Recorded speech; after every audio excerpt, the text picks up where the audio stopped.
那根据卫福部的统计，伫去年12岁至18岁青少年互通报性侵害的案件要活4000件，其中阁是男女朋友的关系，这案件就是1400多件，占大部分。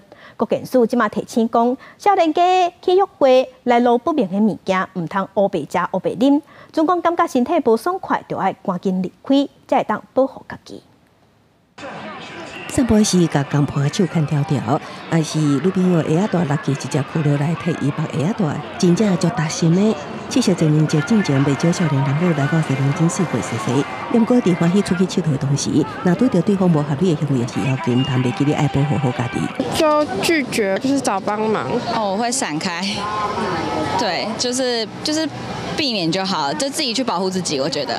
根据卫福部统计，111年12至18岁青少年拢总有3998件性侵害通报案件，其中男女朋友关系有1422案，占35.6%第一。过来是前男女朋友关系有728案，第三位是网友关系有436案。国检署表示，交往约会对青少年来讲是人际关系发展重要的一环，不过也是要有戒心，因为青少年发生的性侵害案件。 多数是熟识人下手，尤其是为约会场所都要注意。那约会过程也要避免啉来路不明的饮料，还是酒类等。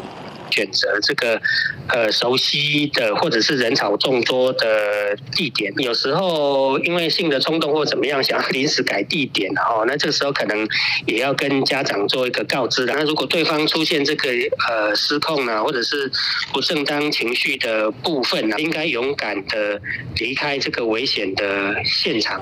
国检署也提醒，就算是较安怎亲密的情侣，也是两个完全无共的个体。伫约会过程，若感觉不爽快，还是对方出现失控行为，一定要尽早离开危险的环境，搁找家庭朋友甲专业人员的帮助，才会当避免陷入危险之中。记者综合报道。